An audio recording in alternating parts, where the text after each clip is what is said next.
भाई साहब, जो रामबन में आज हादसा पेश है उसके बारे में आप क्या कहते हैं?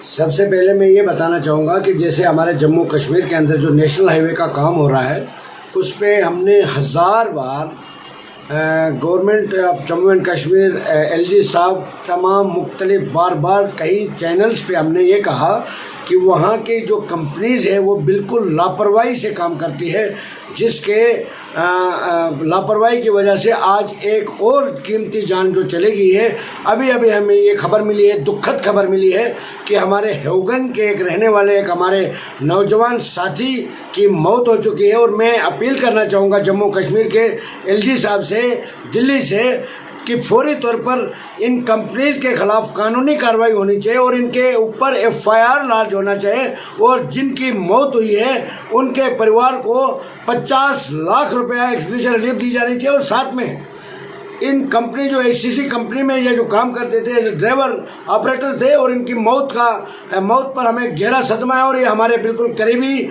साथी थे और वहाँ पर मेरे पार्टी के वर्करान रहते हैं और मुझे बड़े दुख से ये कहना पड़ता है। और मैं एक बात ये कहना चाहूँगा कि उनके दुख की इस घड़ी में मैं दिल्ली में हूँ और मैं अपनी तरफ से अल्लाह ताला से, भगवान से यही प्रार्थना करूँगा कि उनको ये सदमा बर्दाश्त करने की हिम्मत दे। और साथ में ये कहना चाहूँगा कि डीसी रामबन से अपील करना चाहूँगा और एलजी जम्मू कश्मीर से अपील करना चाहूँगा कि फौरी तौर पर इसमें जो भी कसूरवार पाए जाते हैं कंपनीज़ के अफसरान, उनके खिलाफ कानूनी कार्रवाई होनी चाहिए और कंपनी के खिलाफ एफआईआर लॉन्च होना चाहिए। और जो हमारे वहाँ के भाई जो जिनकी मौत हुई है उनके परिवार को 50 लाख रुपया कंपनी की तरफ से एक्सक्यूशन रिलीफ दी जानी चाहिए। और साथ में जो ज़ख्मी हुआ है हमारा भाई, उसके परिवार को और उसका इलाज का पूरा खर्चा कंपनी करनी चाहिए। और साथ में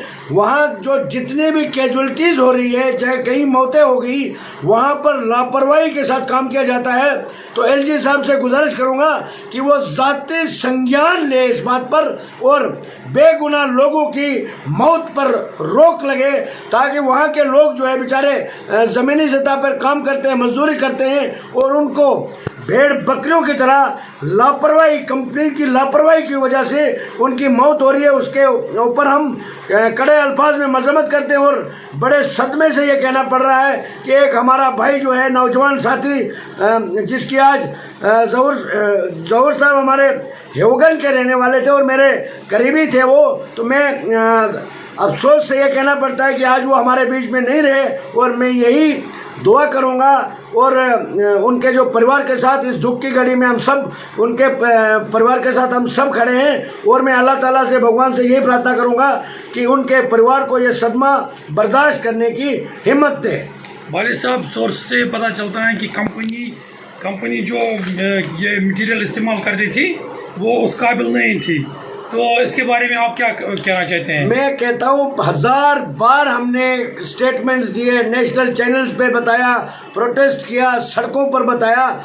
जम्मू कश्मीर का जो नेशनल हाईवे का काम चल रहा है ये एक राम भरोसे पर छोड़ा गया है। हज़ारों गाड़ियाँ कहीं घंटे ट्रैफिक जाम में फंसी रहती है और बड़े अफसोस के साथ कहना पड़ता है कि वहाँ देखने वाला कोई नहीं है। और कल मैं दिल्ली में नितिन गडकरी साहब से मिलूंगा और ये कहूँगा कि वहाँ पर जो जम्मू कश्मीर के अंदर नेशनल हाईवे का काम चल रहा है, तमाम कंपनीज मनमानी से काम कर रही है, यानी उनको पूछने वाला कोई नहीं है। सब स्टैंडर्ड मटेरियल इस्तेमाल कर रहे हैं, मशीन या ठेकेदारों को काम दिया गया है। कंपनियां हमारे हिंदुस्तान में कंपनियां ख़त्म हो गई है क्या?